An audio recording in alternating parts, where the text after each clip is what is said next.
Hello friends, welcome to SSC coaching point. आज की इस वीडियो में बात करेंगे हम नंबर सिस्टम का पार्ट 4।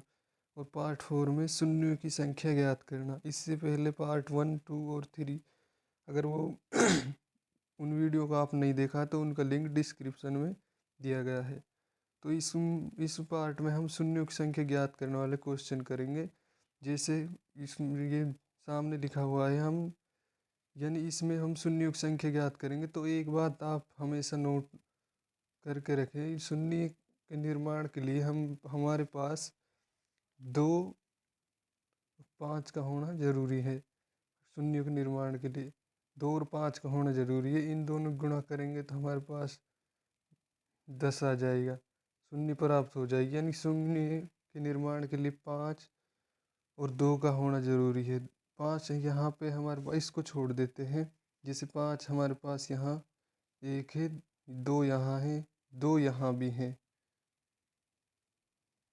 और 2 यहाँ भी है, यहाँ भी है। 5 एक है, तो शून्य के निर्माण के लिए 2 और 5 का होना जरूरी है। जैसे 2 यहाँ भी, इसमें देखेंगे हम कितने टोटल, यहाँ 2 है तो हमारे पास ये टोटल, तो इसमें देखेंगे हम कितनी हमारे पास मतलब कितनी बार शून्य आ रहा है बार लास्ट में। तो जैसे ये 10 है तो 10 को हम 5 से भाग देंगे, हमारे पास आंसर आ जाएगा। तो यही इस क्वेश्चन का आंसर होगा। जैसे जो भी संख्या दी हुई उसको 5 से भाग देंगे तो हमारे पास आंसर आ जाएगा। ये आंसर आ जाएगा हमारे पास इसका 2। तो इस तरह के क्वेश्चन देखेंगे हम इस वीडियो में। चलिए देखते हैं पहला क्वेश्चन।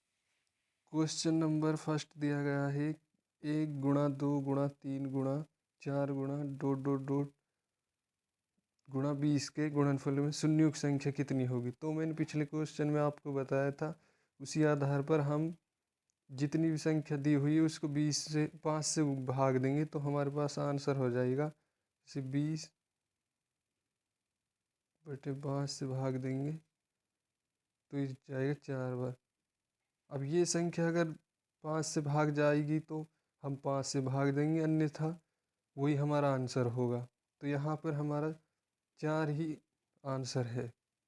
तो इस तरह हमारा ऑप्शन ए मैच कर रहा है। यानी जितनी संख्या दी हुई है उसे 5 से भाग देंगे तो हमारे पास आंसर आ जाएगी। यानी 4 बार शून्य आएंगे इन सब संख्याओं को गुणा करने पर।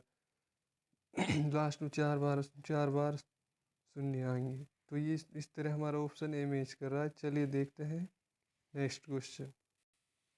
क्वेश्चन नंबर 2 दिया गया है, 1 गुणा 2 गुणा 3 गुणा डॉट डॉट डॉट गुणा 80 के गुणनफल में शून्यों की संख्या ज्ञात करो। तो इसमें भी हम उसी तरह करेंगे जैसे पिछला क्वेश्चन क्या है। जैसे 80 में हम 5 का भाग देंगे,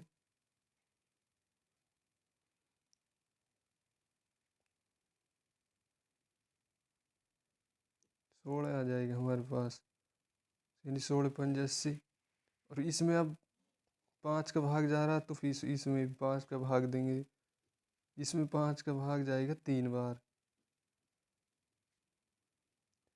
तो इसमें 5 का भाग नहीं जा रहा। अब तो इन दोनों को जोड़ लेंगे, इन दोनों को जोड़ेंगे तो हमारे पास प्राप्त होगा 19। यही हमारा आंसर हो जाएगा। यानी 19 बार शून्य प्राप्त होंगी 1 से 80 तक गुणा करने पर। ऑप्शन हमारा ए मैच कर रहा है। उम्मीद करूँगा क्वेश्चन आपको समझ में आ गया होगा। यानी जितनी भी संख्या दी हुई है उसे 5 से गुणा भाग करेंगे। उस भाग देने पर जितने बार जाएगा, वो अगर वो संख्या भी 5 से भाग होगी तो उसे दोबारा भाग देंगे और बाद में उन दोनों को जोड़ लेंगे, हमारा आंसर आ जाएगा। चलिए देखते हैं नेक्स्ट क्वेश्चन। क्वेश्चन नंबर 3 दिया गया है, 1 गुणा 2 गुणा 3 गुणा डॉट डॉट डॉट गुणा 100 तक शून्यों की संख्या ज्ञात करनी है। तो इसे भी हम उसी तरह करेंगे जैसे अभी मैंने आपको करके बताया पिछला क्वेश्चन, उसी तरह करेंगे। 100 में हम 5 का भाग देंगे तो 20 बार जाएगा। फिर 20 में 5 का भाग देंगे तो हम 4 बार जाएगा। और फिर इन दोनों को जोड़ लेंगे तो हमारे पास आंसर आ जाएगा 24। तो यही हमारा आंसर होगा। ऑप्शन हमारा सी मैच कर रहा है, यानी जितनी भी संख्या दी हुई उसमें 5 का भाग देंगे, जितना प्राप्त होगा फिर उसमें दोबारा 5 का भाग देंगे और उन दोनों को जोड़ के हमारा आंसर प्राप्त हो जाएगी। यानी 1 से 100 तक गुणा करेंगे तो शून्य की संख्या 24 बार आएगी लास्ट में। तो इस तरह हमारा ऑप्शन सी मैच कर रहा है। चलिए देखते हैं नेक्स्ट क्वेश्चन।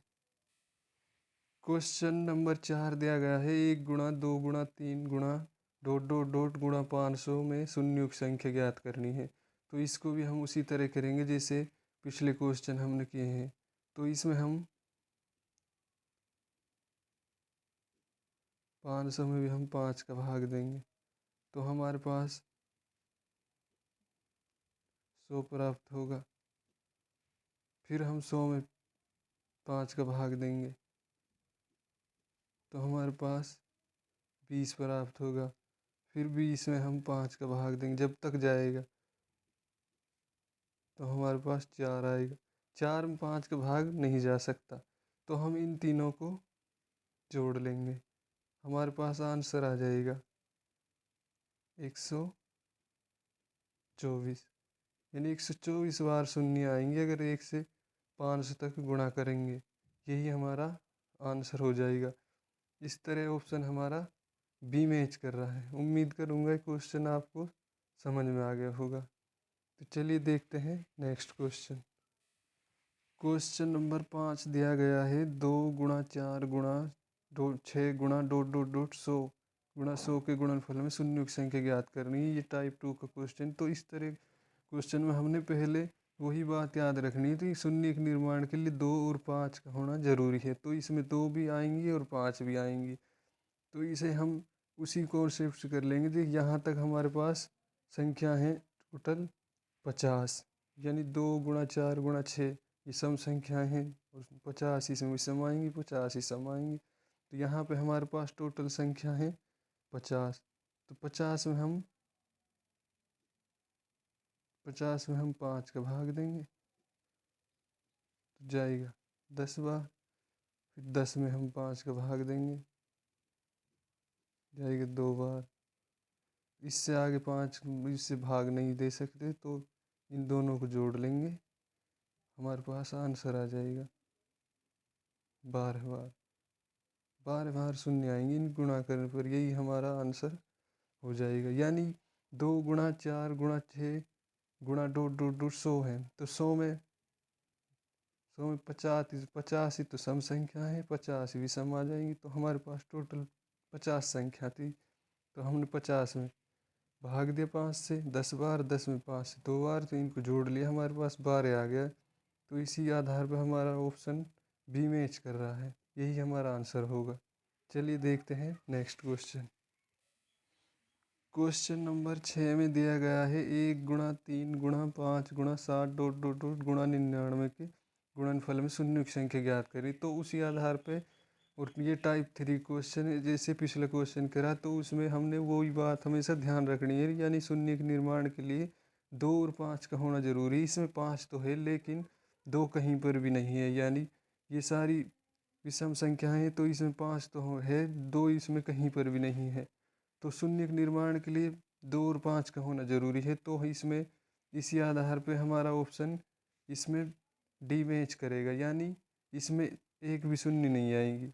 तो इसमें हमारा ऑप्शन डी मैच कर रहा है, यानी शून्य के निर्माण के लिए 2 और 5 का होना जरूरी है, तभी हमारे पास शून्य प्राप्त होंगे। तो इसमें 0 बार शून्य आएगी, इन सब की गुणा करने के बाद 0 बार शून्य आएगी। तो यहाँ पे हमारा ऑप्शन डी मैच करेगा। उम्मीद करूँगा ये क्वेश्चन आपको समझ में आ गया होगा। चलिए देखते हैं नेक्स्ट क्वेश्चन। क्वेश्चन नंबर 7 में दिया गया है 1 की पावर 2 की पावर 3 की पावर गुण डॉट डॉट डॉट 10 की पावर 2 के गुणनफल में शून्यों की संख्या, यानी 1 से 10 तक के वर्गों के गुणनफलों में संख्या की बूझी, यानी कितनी बार शून्यों की संख्या आएगी। और ये टाइप 4 का क्वेश्चन है। तो इसमें हम उसी आधार पर करेंगे जैसे फर्स्ट बार मैंने आपको बताया था, पहला क्वेश्चन कॉन्सेप्ट बताया था।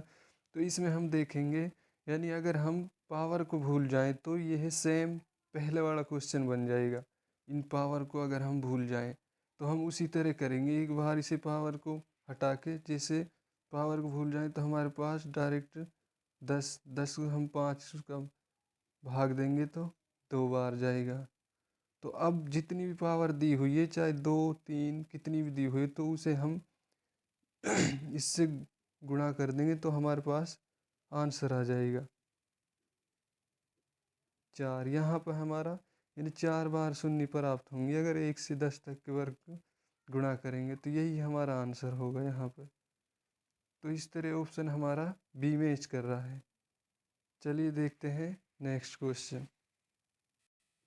क्वेश्चन नंबर 8 में दिया गया है 1 का क्यूब 2 का क्यूब गुणा 3 का क्यूब गुणा डॉट डॉट डॉट गुणा 100 का क्यूब के गुणनफल में शून्यों की संख्या ज्ञात करनी है। तो इसे जैसे पिछला क्वेश्चन करा है, तो हम इसमें एक बार पावर को भूल जाते हैं। पावर चाहे कितनी भी दी हो तो उसे सिंपल कर दें। जैसे पिछले क्वेश्चनों में हमने इस तरह क्वेश्चन करे थे, जैसे 100 है तो हमारे पास, तो इसे 5 से भाग देंगे तो ये जाएगा 20 बार।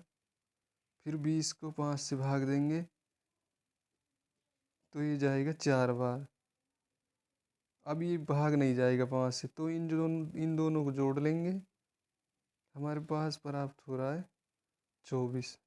अब देखेंगे कितनी पावर दे रखी है, यानी अगर 2 है तो 2 से गुणा कर देंगे, 3 है 3 से गुणा कर देंगे। 3 से गुणा करने पर हमारे पास प्राप्त होगा 72, यानी 72 बार। अगर 100 तक के क्यूब का आपस में गुणा करेंगे तो 72 बार शून्य प्राप्त होंगे। यही हमारा आंसर है। तो इस तरह हमारा आंसर एमएच कर रहा है इस क्वेश्चन में, यानी जितनी भी पावर दी हुई है तो उसी से गुणा कर देंगे तो हमारे पास आंसर आ जाएगा। उम्मीद करूँगा कि ये कोशिश आपको अच्छी लगी होगी। अगर आपको अच्छी लगी तो वीडियो को लाइक शेयर और चैनल को सब्सक्राइब ज़रूर करें, और वीडियो को अधिक से अधिक शेयर करें। वीडियो को देखने के लिए धन्यवाद।